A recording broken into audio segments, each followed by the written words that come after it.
Queridos companheiros e queridas companheiras, minha querida companheira Dilma,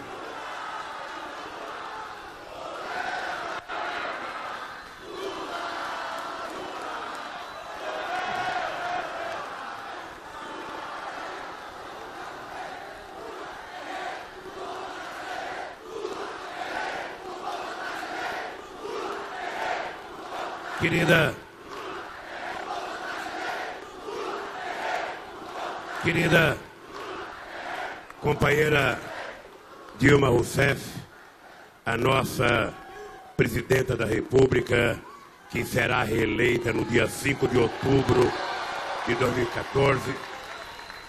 Querido companheiro João Paulo, que hoje não demarcou o campo de classe aqui, mas que será o nosso senador a partir do dia 5 de outubro. Nosso querido companheiro Armando Monteiro, nosso futuro governador do estado de Pernambuco, querido Humberto Costa, nosso senador, querido Paulo Rucco, querido Humberto Costa, nosso senador, querido Paulo Rubio, nosso vice, companheiros candidatos a deputados e a deputadas, prefeitos e prefeitas. Dilma, eu queria, junto contigo, pedir, eu estou vendo uma pessoa ali que você gosta muito, que eu gosto muito, subir aqui para a gente dar um abraço dela, que é a Maria Fernanda, a nossa ex-presidenta da Caixa. O Mané, é o Mané Serra, não é o Mané da Conceição, o Mané Serra. Sobe aqui, Mané. É só para a gente ver duas coisas importantes.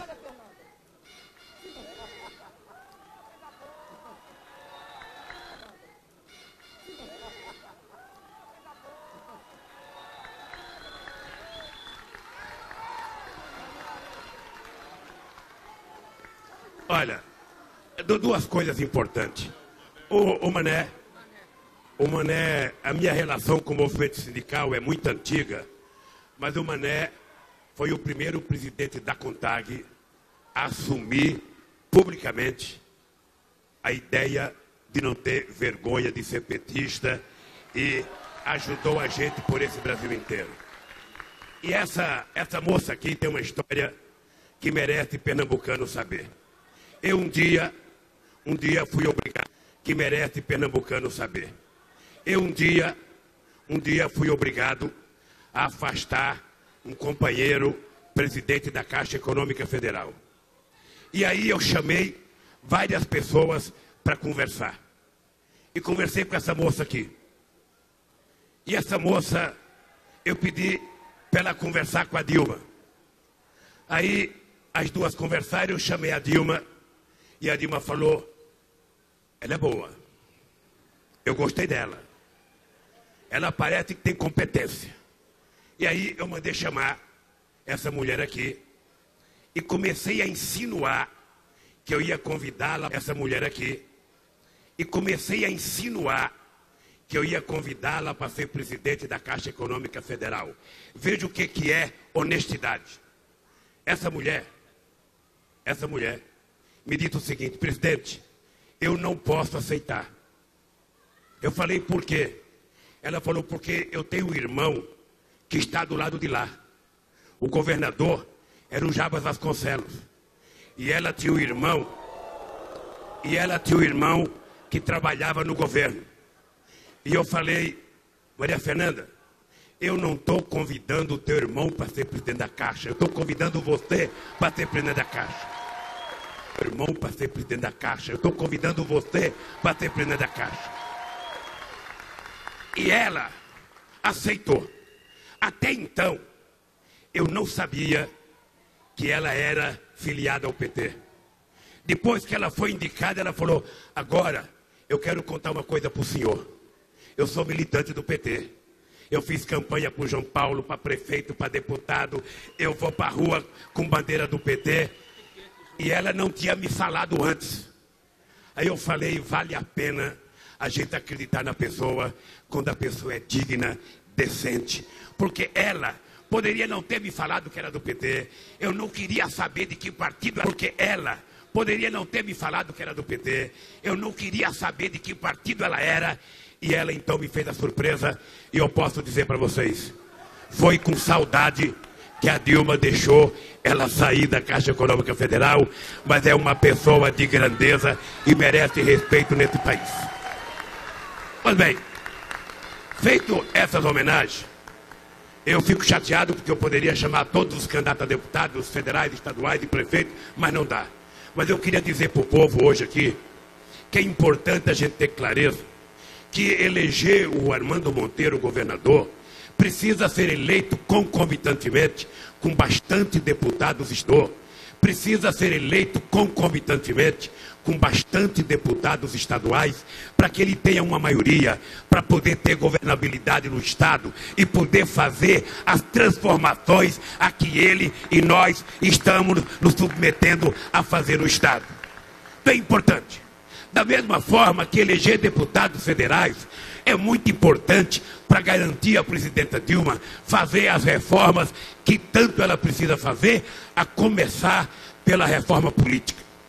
A reforma política é a principal reforma que nós precisamos fazer no país, porque depois da reforma política a gente vai adquirir, precisamos fazer no país, porque depois da reforma política a gente vai adquirir facilidade para fazer outras reformas neste país. E eu queria alertar que tem uns companheiros com uma caixinha na mão, escrita Constituinte. Eu estou vendo um companheiro ali com ela. Deve ter no meio de vocês outros companheiros. Essa é uma campanha que envolve setores da igreja, que envolve OAB, que envolve o movimento social e que envolve o PT. É você pegar um papelzinho e dizer sim ou não, se você quer uma constituinte exclusiva para fazer a reforma política.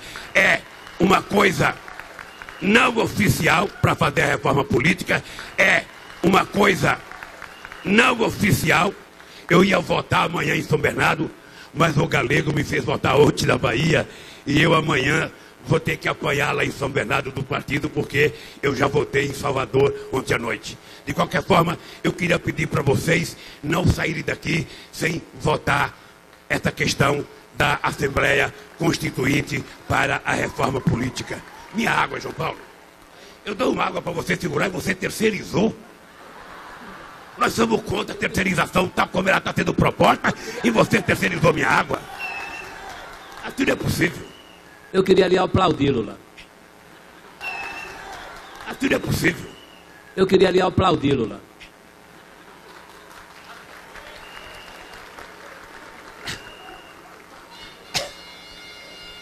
Bem, olha, ninguém foi vereador, deputado estadual, prefeito, deputado federal à toa.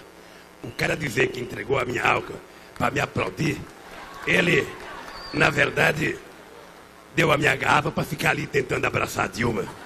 Essa foi a verdade. Mas, companheiros e companheiras, hoje eu não vou falar de números, porque durante todo o tempo que eu fui presidente,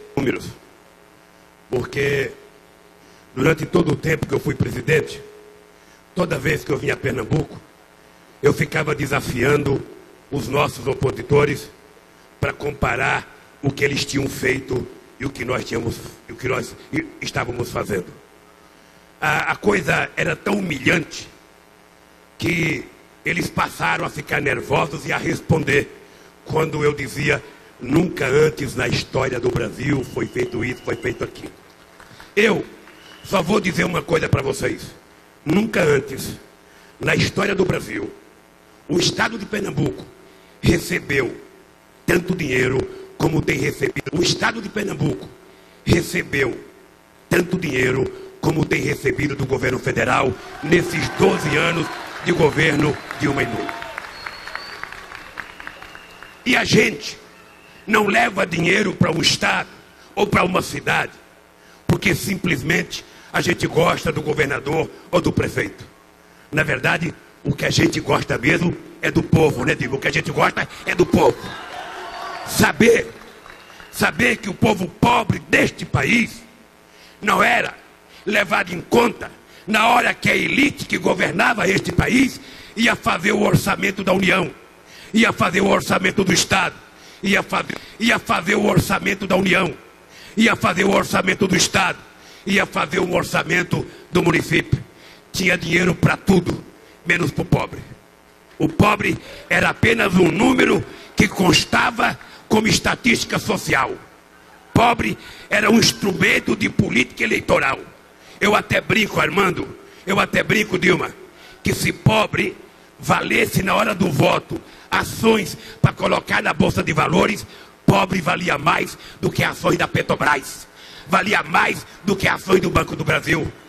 Embora no dia seguinte, após as eleições, ela despencasse, porque normalmente, depois das eleições, os políticos esquecem os pobres neste país, sempre esqueceram. Pois bem, nós invertemos essa lógica. Nós sempre achamos que nós governamos para todos. Essa mulher aqui, como eu, ela trata o mais rico com o mesmo respeito constitucional que ela trata o mais pobre.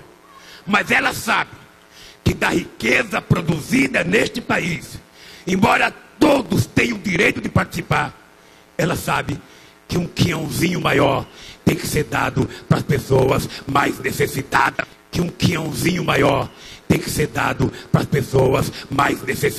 Desse país. Ela sabe que numa escada de 10 degraus, tem gente que está no 10º degrau, tem gente que está no 8º. E nós, com todas as políticas sociais, fizemos os pobres subir só 2 degraus. Ainda falta muito degrau. E essa mulher é a pessoa que pode fazer o povo subir mais alguns degraus na ascensão social neste país. Eu tenho consciência do que nós fizemos. Eu tenho consciência do que nós fizemos nesse país. E tenho consciência que ainda falta fazer muito. Nós apenas começamos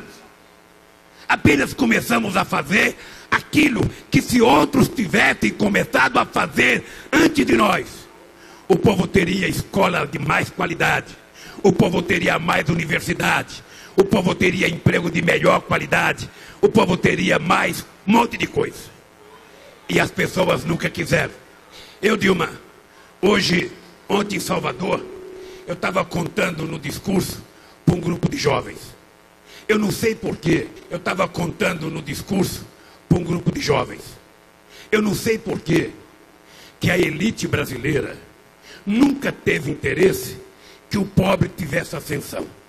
Eu não sei, Dilma, eles não tiveram coragem nem de ler o pensamento de Henry Ford, quando ele dizia, o Henry Ford foi o cara que fundou a Ford.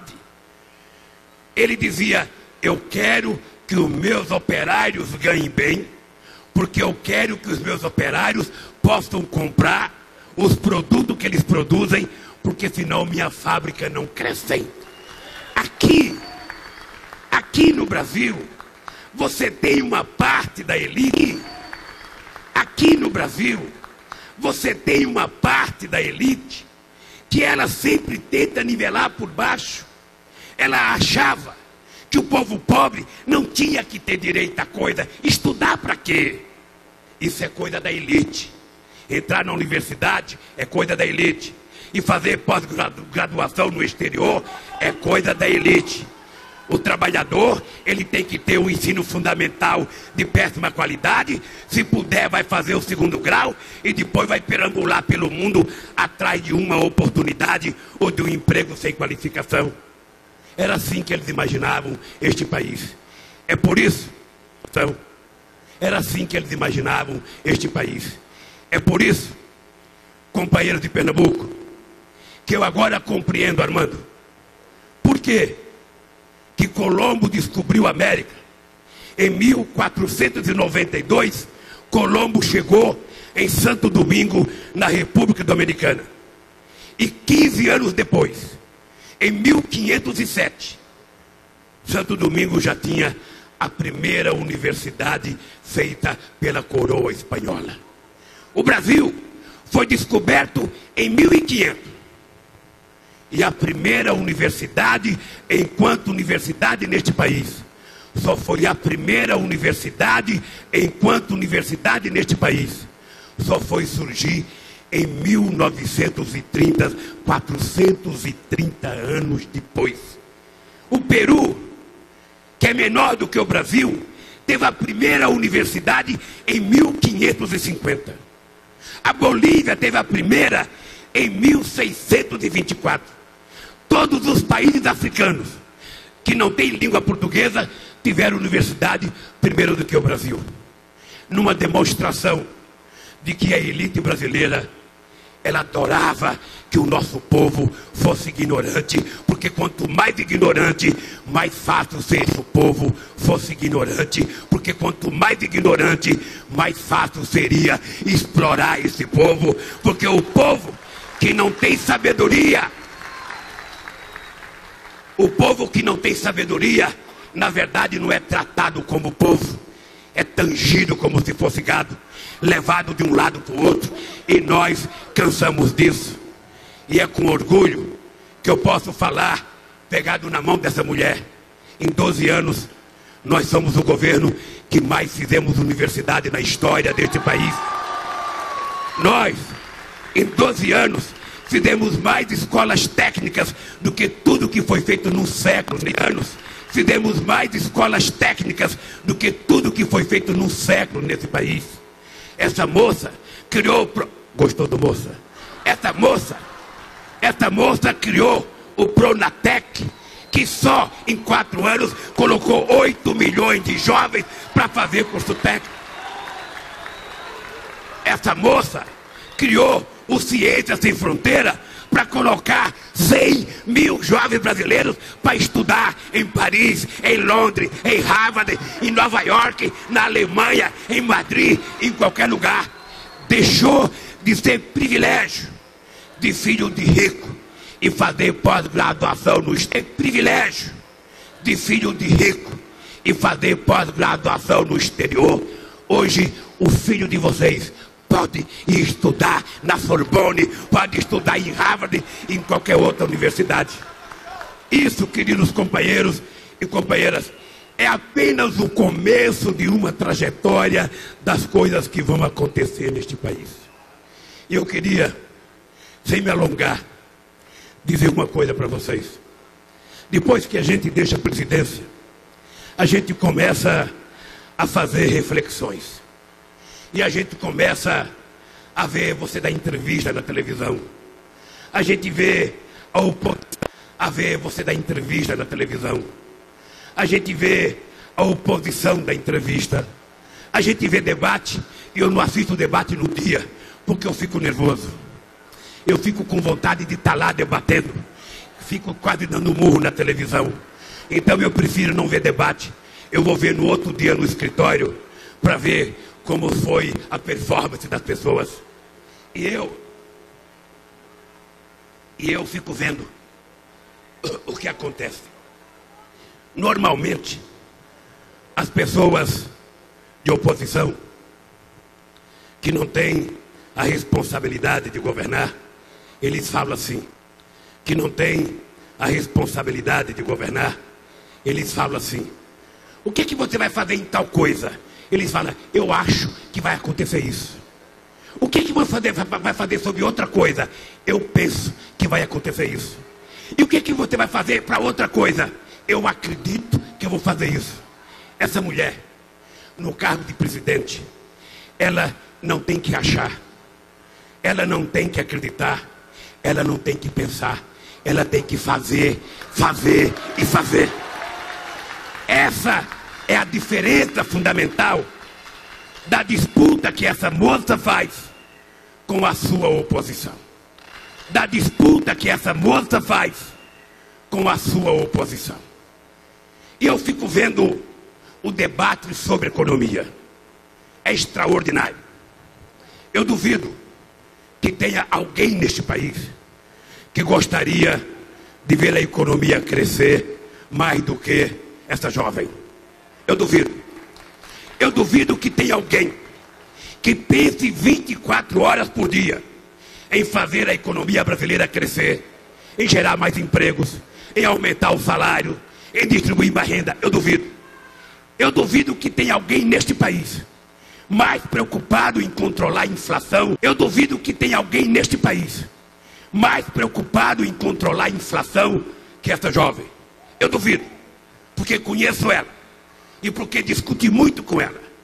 E o Brasil, há 12 anos, mantém a inflação dentro da meta que nós estabelecemos de 4,5%, 2,5% para mais e 2,5% para menos.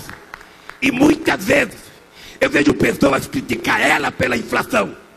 E eu fico vendo que alguns que criticam ela eram ministros quando a inflação era 80% ao mês e eu estava dentro de uma fábrica junto com o João Paulo. Muitas vezes eu fico vendo as pessoas falar. Muitas vezes eu fico vendo as pessoas falarem de economia como se todo mundo entendesse de economia. É importante a gente ter em conta o seguinte: nós tivemos uma crise em 2008. Uma crise que vocês se lembram, a gente estava no governo, o Armando estava na CNI, e eu dizia, essa crise é uma marolinha. Nem todo mundo que não mora perto do mar sabe o que é uma marolinha. Um sertanejo como eu, que morava lá em Garanhuns, não sabia. Mas depois que eu vim aqui, em Brasília Teimosa, acabar com a fala-fita, eu fiquei sabendo o que é uma marolinha. E começamos a dar com a fala-fita, eu fiquei sabendo o que é uma marolinha. E começamos a discutir que era possível resolver a crise. E foi uma crise que não foi causada pelos pobres do Brasil, não foi causada pelos índios da Bolívia, não foi causada pelos pobres da América Latina, não foi causada pelo povo da África. Foi uma crise que surgiu no coração dos países capitalistas, sobretudo num país que é a maior economia do planeta Terra, que é os Estados Unidos da América do Norte. A crise foi lá. E por que se deu a crise? Por falta de responsabilidade dos governos. Por que se deu a crise? Por falta de responsabilidade dos governantes, que não regulavam o sistema financeiro. Por falta de responsabilidade de um sistema financeiro que queria ganhar dinheiro vendendo papéis, ao invés de ganhar dinheiro produzindo um produto para que o povo pudesse consumir.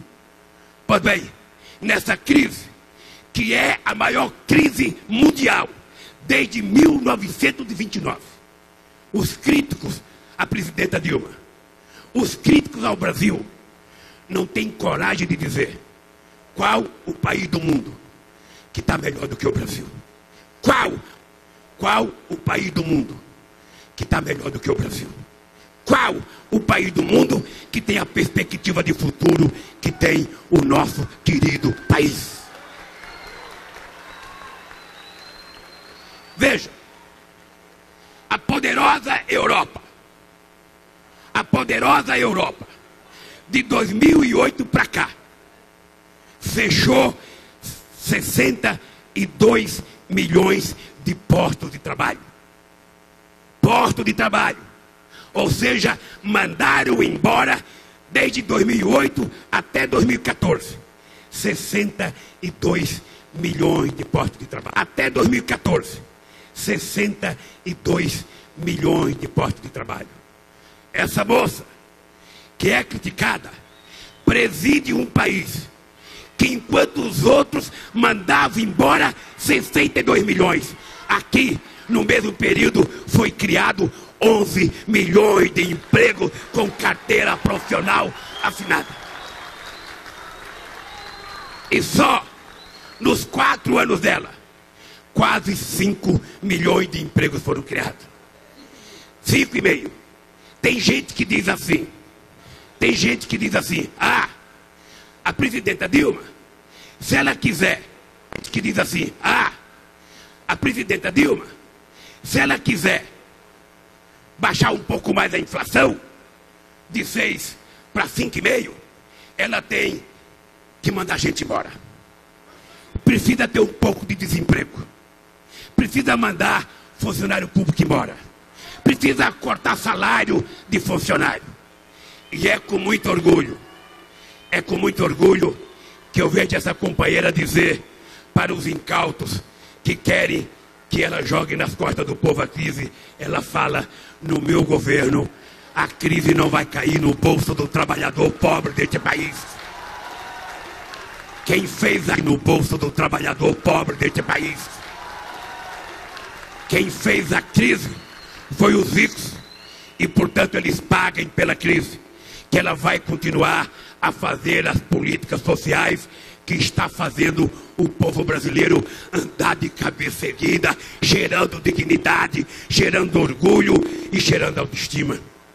Eu, companheiros e companheiras, convivi com muita gente. Aliás, dizem que eu tinha muito ministério. 30 ministérios. Tem gente que fala que vai resolver o problema do Brasil diminuindo. Não precisa fazer isso, porque sempre teve pouco ministério. É por isso que não funcionava. Não precisa fazer isso, porque sempre teve pouco ministério. É por isso que não funcionava. É por isso que não funcionava. O Armando, o João Paulo pegou minha água e nem bateu palma, nem deixou água aqui. Mas aquela não, aquela não. Não, peraí.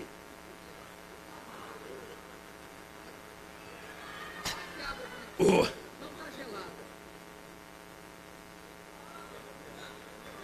Veja que interessante.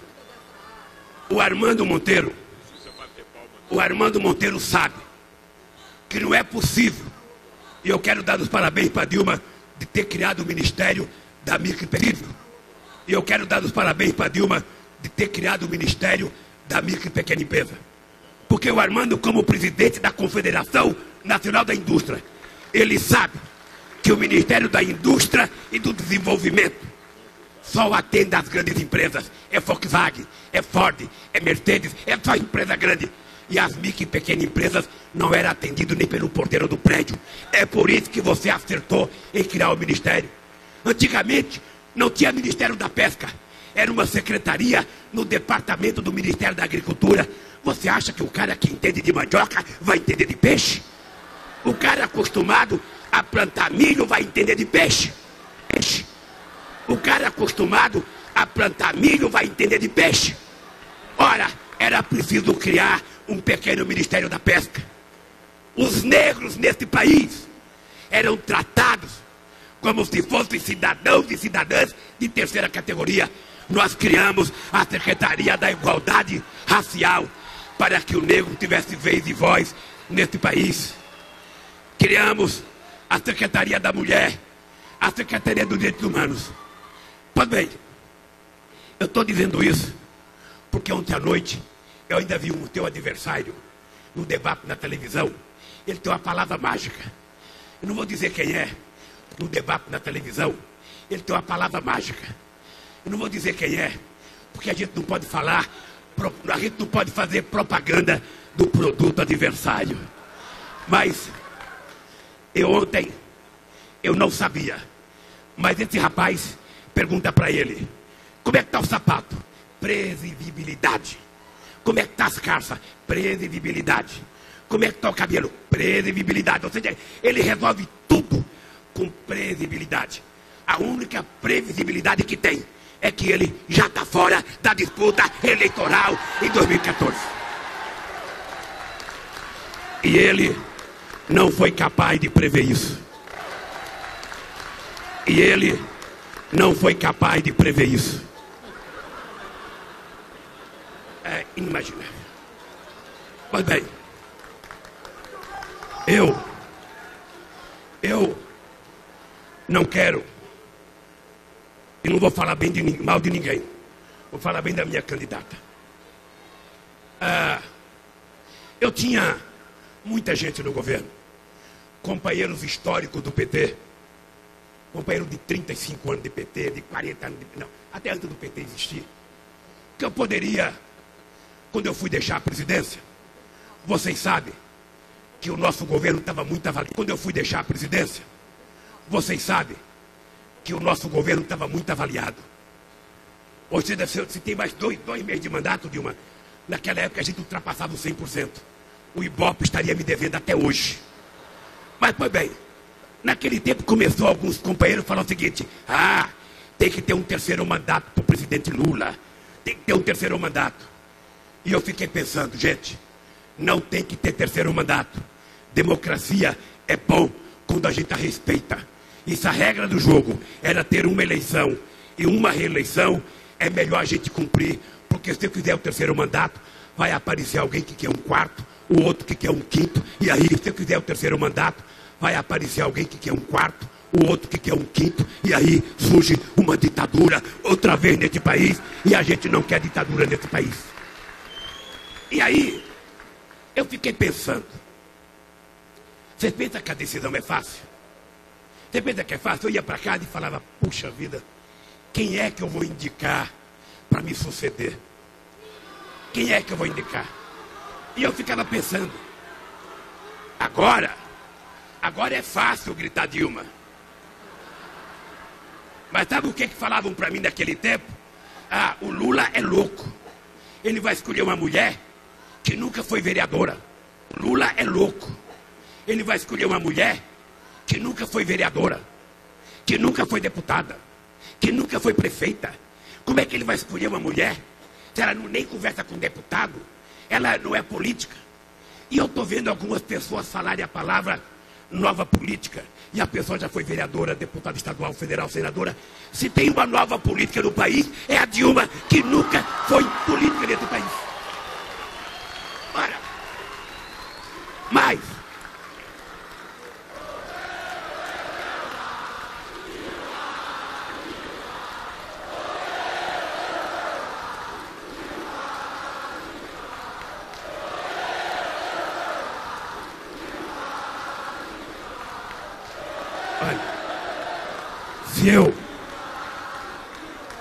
se eu levantar o braço dela mais uma vez, o médico da Previdência vai separar ela de mim, porque vai dar uma bursite nela desgraçada de tanto levantar.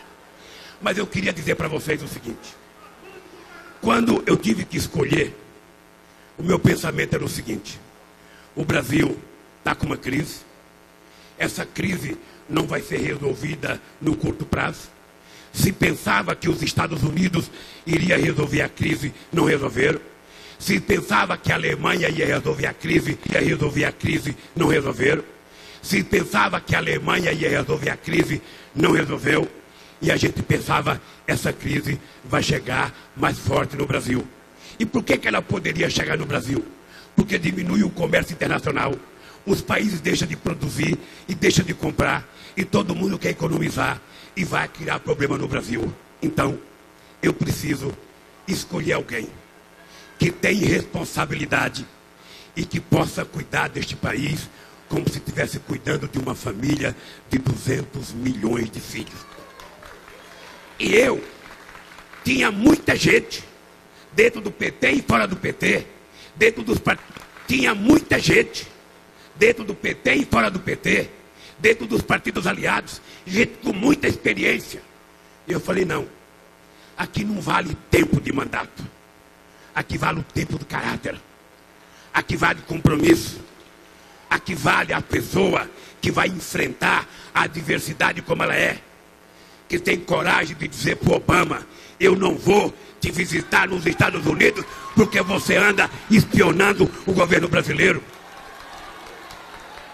Como dizia o Chico Buarque de Holanda, quando foi apoiar ela, eu gosto da Dilma, porque ela não fala grosso com a Bolívia, mas também, eu gosto da Dilma, porque ela não fala grosso com a Bolívia, mas também não fala fino com os Estados Unidos.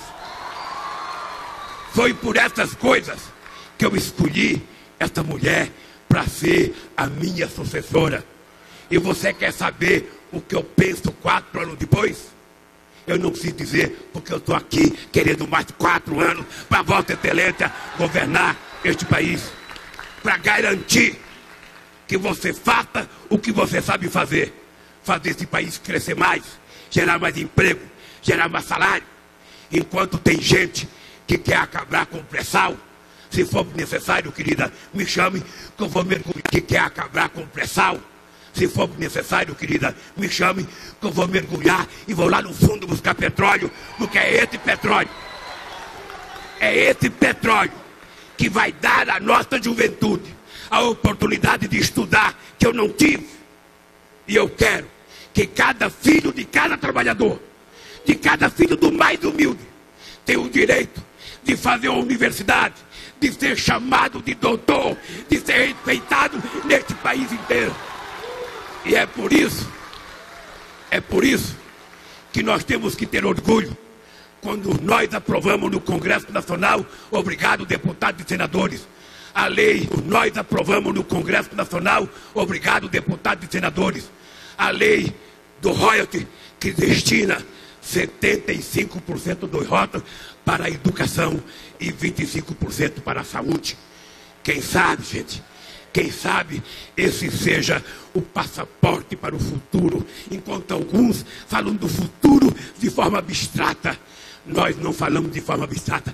Para nós, o futuro não é amanhã, é hoje. O futuro é agora. E o futuro chama-se Dilma Rousseff para a presidência da República, dia 5 de outubro. Agora,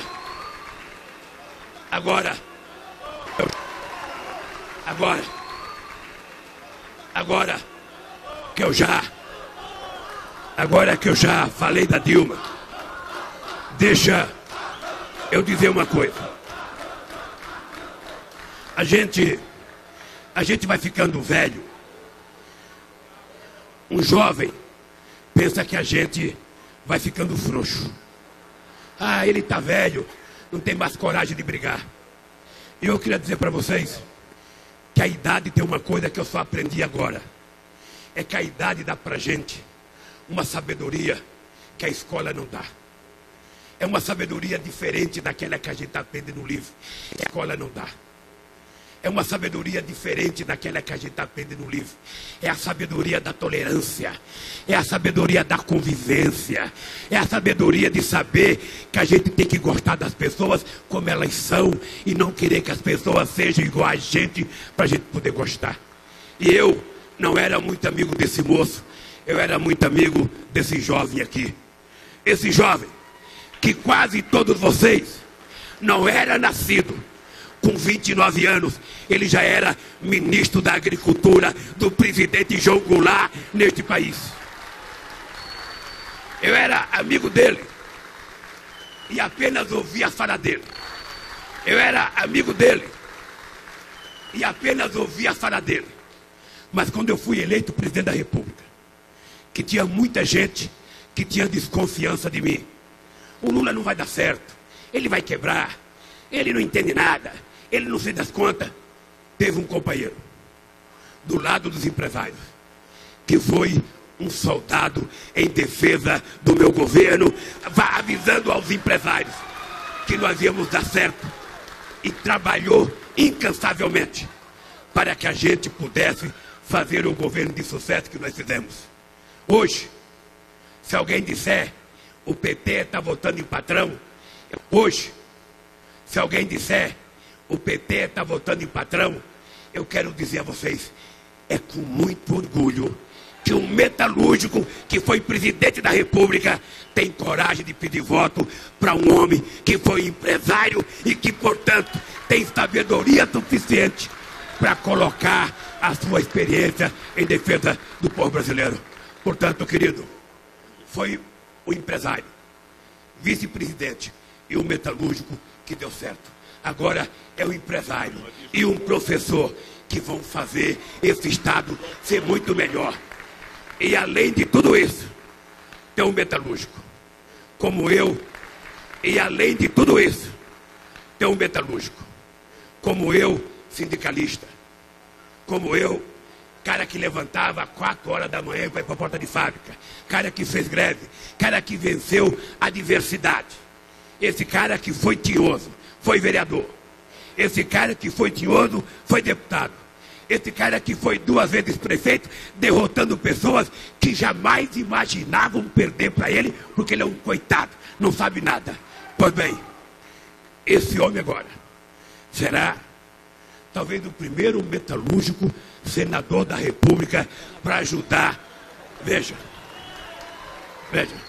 a República para ajudar. Veja, Você não vem com onda, não. O país também é metalúrgico. Agora, você não vem com onda que isso é senador de Pernambuco, não. Você vai ser eleito por Pernambuco, vai ter que trabalhar para o Brasil inteiro, meu filho. Por isso, gente, eu quero me despedir de vocês, pedindo desculpa a Dilma, porque disse que ia falar pouco. Ao Armando, porque disse que ia falar pouco. Mas, gente, nós temos menos de 30 dias. Vem cá, Armando. Eu quero dizer a vocês que eu farei o possível e o impossível. Que eu farei o possível e o impossível.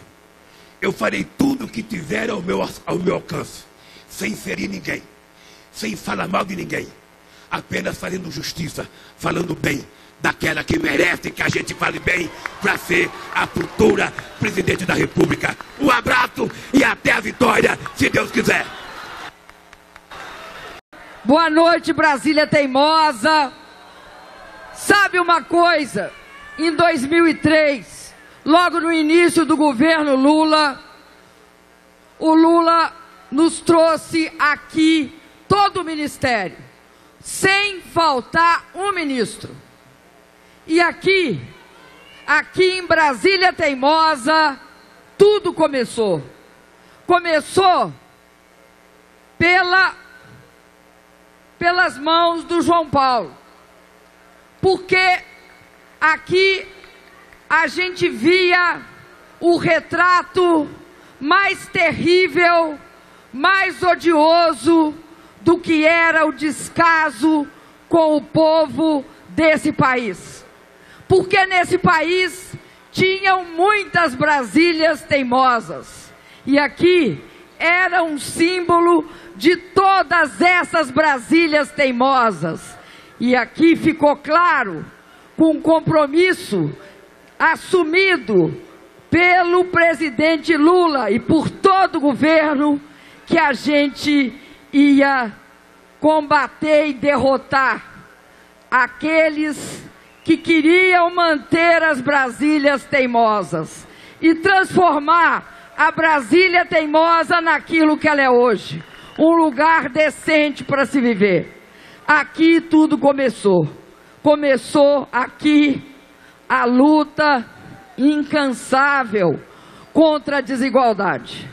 E eu estou muito feliz de estar aqui em Pernambuco, estar aqui com vocês, porque eu estou num palanque aqui com Armando Monteiro, com Paulo Rubem, com o nosso querido João Paulo, e esse palanque, nesse palanque e esse palanque representam o compromisso que Lula começou nesse país, um compromisso de melhorar, de ter como objetivo melhorar a vida do nosso povo.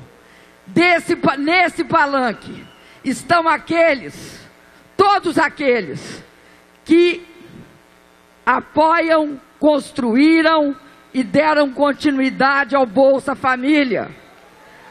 Aqui nesse palanque estão aqueles que criaram o Pronatec para os jovens desse país, que criaram o Minha Casa Minha Vida, que fizeram o ProUni para permitir que os mais pobres desse país tivessem acesso à universidade privada. Criaram o FIES, que garante financiamento para quem quer estudar e não tem dinheiro. Criaram, aqui nesse palanque estão os que têm compromisso com o pré-sal, que acham que o pré-sal é importante para o futuro desse país. Aqui estão as pessoas que não mudam de lado, que não viram a casaca e que não dizem uma coisa hoje e outra amanhã. Aqui a gente tem compromisso com os interesses, nós temos compromisso com o desenvolvimento do país. Não só o desenvolvimento de cada uma das pessoas, principalmente as mais pobres, mas aqui nós temos compromisso com o desenvolvimento regional desse país, o desenvolvimento de Pernambuco, do Nordeste, do Norte desse país, que sempre foram as regiões mais relegadas. E aqui nesse palanque, nós temos a certeza que o Brasil precisa de ter um compromisso fundamental com a criação de emprego, com a valorização do salário mínimo.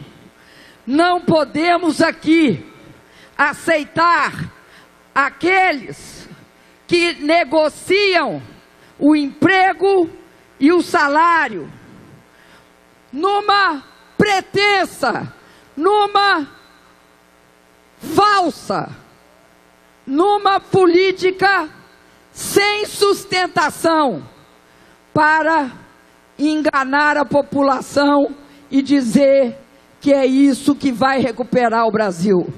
Aqui estão aqueles que não aceitaram a receita antiga, que era a receita que quebrou diante da crise o nosso país por 3 vezes, que era simples a receita: desemprega, reduz salário, aumenta tributo e dá um tarifaço. Essa é a receita do Fundo Monetário do passado. Nós, diante dessa crise, não aceitamos adotar essa receita. Por isso, eu quero falar uma coisa para vocês. Essa é uma eleição curta. Nessa eleição, nós vamos ter de entender que a verdade vai vencer a mentira, a desinformação e a cara de pau. Porque tem muita cara de pau por aí. Aqui mesmo em Pernambuco, quantas vezes vocês escutaram? Quantas vezes vocês escutaram que a transposição do São Francisco foi feita por uma pessoa só? Não, a transposição do São Francisco começou com o presidente Lula. E eu dei continuidade a ela. Tudo o que eu e o presidente Lula investimos aqui em Pernambuco é algo que nós temos de ter na mão para nessa eleição discutir, que é esse palanque que assegurou primeiro que a indústria automobilística viesse aqui para Goiânia. Segundo, que a refinaria Abreu e Lima viesse aqui para Pernambuco. Foi aqui, nesse palanque também, que nós defendemos que o Brasil tinha de produzir no Brasil aquilo que podia produzir no Brasil, e não importar do Japão, da Coreia ou de Singapura, criando emprego no Japão, na Coreia e Singapura. Todos aqueles que colocam o pré-sal sobre suspeição, que falam que o pré-sal não tem de ser prioridade, que querem um dia dizer que é uma estratégia errada de crescimento, são aqueles que ao falar isso estão falando: acaba com o estaleiro Atlântico Sul, acaba com o estaleiro Vard Promar, acaba com os 16 mil empregos que foram aqui criados. Quem é contra o pré-sal é contra os estaleiros. Quem é contra o pré-sal não querem que esse país mude a educação, pague melhor os professores, dê creche e educação em tempo integral para os nossos jovens e para as nossas crianças. Nenhum país do mundo chegou a ser um país e uma nação rica sem creche, sem escolas pré-primárias e sem educação em tempo integral. Hoje, nós estamos aqui para dizer a nossa verdade. E esse palanque aqui, com Lula, com Armando, com João Paulo e com Paulo Rubem, com os nossos candidatos a deputados estaduais e os candidatos a deputados federais. Esse palanque aqui é um palanque que sempre defendeu e fez uma parceria com a população desse estado. Nós achamos que Pernambuco é um estado estratégico para o Brasil, para o Nordeste. E aqui nós investimos naquilo que nós consideramos que era essencial para Pernambuco desenvolver. Nós investimos também nas pessoas. A importância aqui do combate às condições que levam à seca, que é basicamente não o tempo, mas é o descaso. Nós achamos que é fundamental conviver com a seca. Por isso, eu quero ser eleita. Sabe para que eu quero ser eleita? Eu quero vir aqui o ano que vem para ver a água chegar em Pernambuco. Eu quero vir aqui para ver. Quero vir aqui para ver a adutora do Pajeú na sua segunda fase, porque a primeira eu já fiz.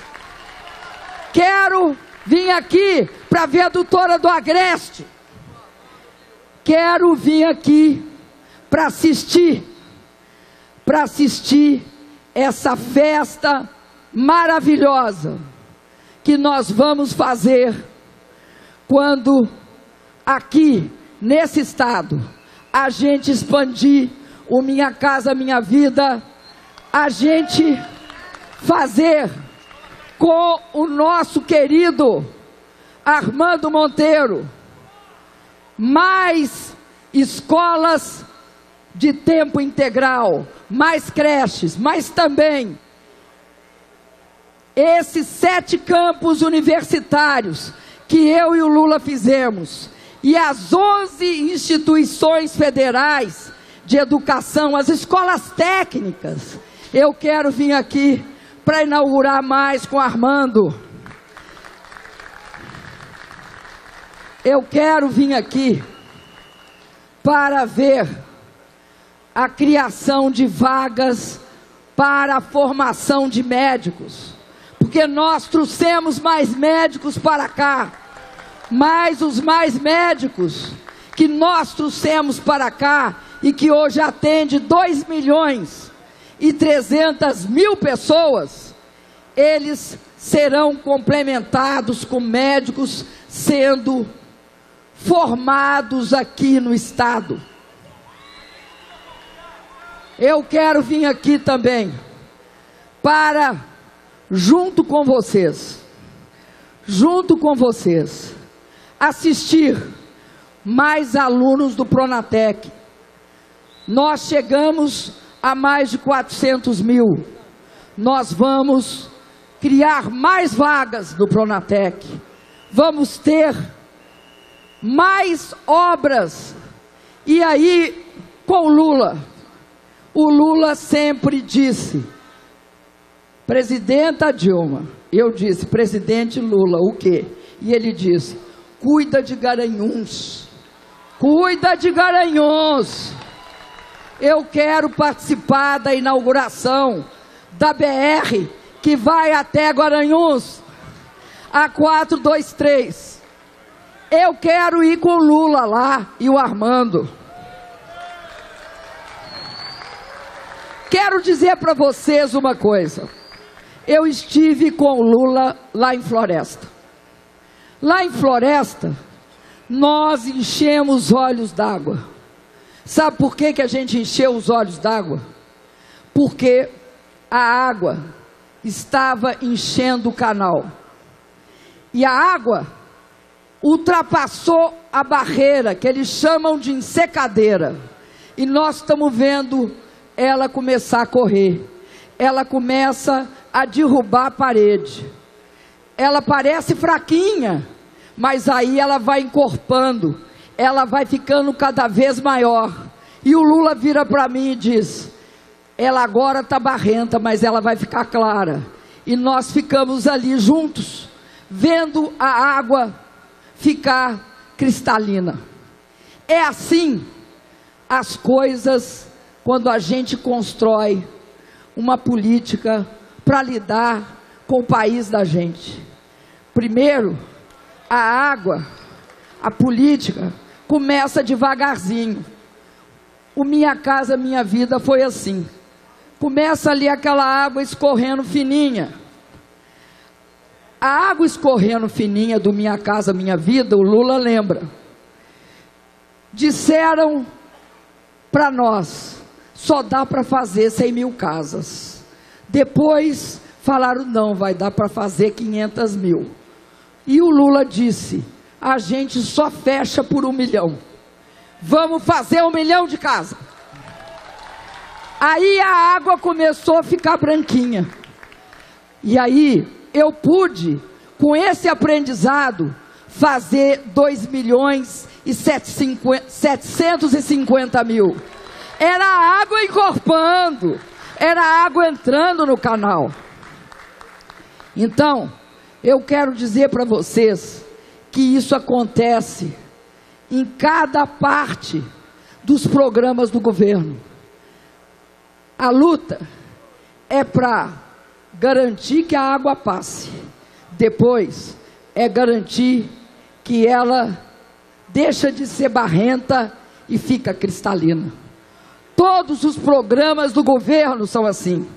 Por isso uma pessoa que muda de um dia para o outro de posição não consegue fazer a água passar nem ficar cristalina.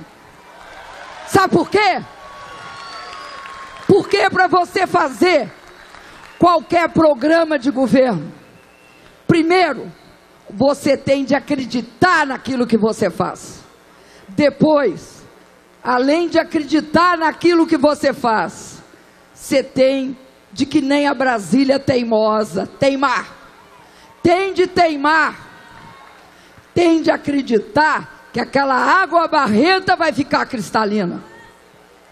E lutar todos os dias para que isso aconteça. Então, você tem de ter crença, você tem de acreditar, você não vai desistir. E se você não tiver convicção, não tiver compromisso e não tiver coragem, a dificuldade te vence, ou você nem tenta, você desiste antes de começar, que é o caso dos nossos pessimistas, que desistem antes de começar. E aí, eu quero dizer uma coisa para vocês. Olhe para o que significa os bancos públicos no Brasil. O presidente Lula há pouco estava contando sobre a crise de 2008, que em 2009 produziu uma coisa: sumiu o dinheiro. O dinheiro em 2009 desapareceu. Ninguém, nenhum banco emprestava para nenhuma empresa, para nenhuma pessoa.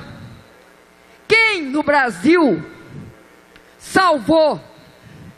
Quem no Brasil salvou o Brasil e garantiu que a crise aqui fosse menor do que era lá fora? Quem transformou a crise numa marolinha? Quem? Vou contar para vocês porque eu assisti e participei. Primeiro, a decisão política desse homem. Segundo, os bancos públicos. O Banco do Brasil, a Caixa com a Maria Fernanda, o BNDES, todos aqueles que falam assim: ó, tem de mudar o papel dos bancos públicos. Agora eles não emprestam a taxas de juros especiais para garantir o emprego na agricultura e na indústria. O Armando sabe perfeitamente que as empresas, os industriais, os agricultores procuram ou o BNDES ou o Banco do Brasil porque as condições de empréstimo são mais em conta. E aí, eu quero contar para vocês, quando vocês ouvirem falar mal do subsídio do governo, vou contar uma pequena história para vocês.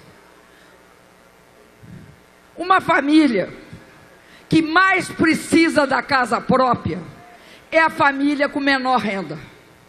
É a família que ganha, por exemplo, até R$ 1.600. Aí essa família hoje, ela só vai comprometer 5% da sua renda pagando a prestação de uma moradia que custa R$ 60 mil. Pois bem, falaram agora que as coisas têm de evoluir gradualmente ou não, e os bancos privados vão substituir os bancos públicos no financiamento da casa própria. Vocês sabem quanto é uma prestação de mercado de uma casa de R$ 60 mil, nas mesmas condições do Minha Casa Minha Vida? R$ 940. R$ 940, a família gastou 60% de tudo que ganha. Vai botar comida na mesa como? Vai usar o transporte público como? Vai vestir como? Então, todos aqueles que falam mal do subsídio do governo, o que querem é voltar atrás e privatizar os bancos públicos. Ou então, acabar com dinheiro e com crédito para milhões e milhões de famílias brasileiras, que são as que mais precisam. Da mesma forma, eu queria dizer para vocês, nós, brasileiros, temos uma característica: nós somos trabalhadores, nós somos também grandes empreendedores, pequenos, médios, grandes, mas somos empreendedores. Esse é um povo que trabalha, que quer crescer na vida, que se esforça e que pega as oportunidades com as duas mãos. Mas cá entre nós, gente, para que eles que trabalham, que batalham, sejam bem-sucedidos, é preciso que tenham oportunidades. E oportunidade não cai do céu. É preciso vontade política. É preciso saber qual é a sua prioridade. A nossa é clara. A nossa é garantir que esse país, de 202 milhões, seja um país mais próspero. Muito falta fazer. O presidente Lula falou sobre a escada, que nós demos alguns passos na escada, subimos alguns degraus. É verdade, subimos sim. Subimos, por exemplo, o degrau do aeroporto. Antes, só entrava no aeroporto quem tinha renda. Aeroporto, avião, era uma coisa de gente mais rica. Hoje, qualquer brasileiro ou brasileira tem condições de andar de avião. Tem condições de andar de avião. Hoje, o filho de um trabalhador pode se formar numa faculdade, virar um médico, virar um engenheiro. Hoje, o filho de uma pessoa mais pobre pode estudar numa escola privada. Hoje, nós temos as pessoas melhorando de vida. Mas para fazer isso, nós nos recusamos a aplicar as políticas tradicionais que querem voltar atrás agora e implantá-las outra vez. Quero dizer para vocês, além disso, que nós todos aqui somos aquele grupo de pessoas que acredita no Brasil. Eu, inclusive, quero dizer para vocês, eu acreditei no Brasil a minha vida inteira. Eu acreditei no Brasil e não desisti dele, mesmo quando eu fui presa e torturada. Por quê? Porque esse país é muito maior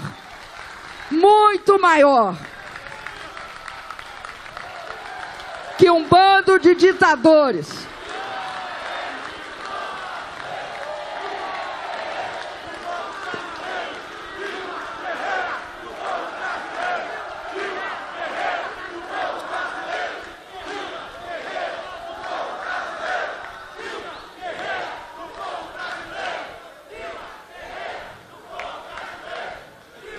Esse país tem uma vantagem agora. Nós encontramos um rumo. Nós sabemos qual é o nosso caminho. O nosso caminho é muito claro. A prioridade maior do nosso caminho é a educação, sim. É a educação, sim. A educação completa todo o trabalho que eu e o Lula tivemos para reduzir a desigualdade. A educação também permite que a gente aposte na inovação, na ciência e na tecnologia. Nós também vamos ter de investir muito em transporte urbano de massa, em mobilidade urbana. E aí eu falo mais uma coisa que eu quero assistir aqui com Armando Monteiro. Eu venho aqui assistir com Armando Monteiro, sabe o que também? Eu venho assistir a inauguração do trecho do VLT de Macaxeira, Joana Bezerra, que o governo federal botou 1,6 bilhão. Tenho certeza que uma pessoa com o caráter do Armando, com a capacidade de realização do Armando, vai fazer ainda muito mais para esse Estado. Porque esse Estado tem um potencial e uma perspectiva de futuro, que uma parceria como a nossa, com esse professor aqui, e aquele senador ali vai construir o caminho para desenvolver cada vez mais Pernambuco. Pernambuco tem uma cultura, uma politização e toda uma população com grande capacidade, e é fundamental para o Brasil. Se o João Paulo tem de ser um senador do Brasil, falando em nome de Pernambuco, o governo federal tem de ser um governo de todo o Brasil, representando também os interesses de Pernambuco. Eu aprendi com um dos filhos mais queridos de Pernambuco, o presidente Lula. Pernambuco sempre deu lideranças fortes para o Brasil, mas eu queria dizer que eu aprendi a amar, a ter essa verdadeira paixão por Pernambuco com Luiz Inácio Lula da Silva. Quero dizer para vocês, é um exemplo para todos nós, essa determinação, esse compromisso. Pode fazer o que quiser conosco, mas nós não mudamos de lado, nós não mudamos de compromisso, nem de vontade de transformar esse Brasil. Por isso, quero dizer para vocês, nós juntos mudamos esse país. E aí eu escutei na música, Recife, eu peço que vocês falem junto comigo, Recife, o sertão, o agreste e não escutei, a zona da mata. Mas vamos falar forte, o Recife, o agreste, a zona da mata e o sertão, nós juntos vamos eleger o Armando. E eu peço a vocês o apoio para a minha vitória.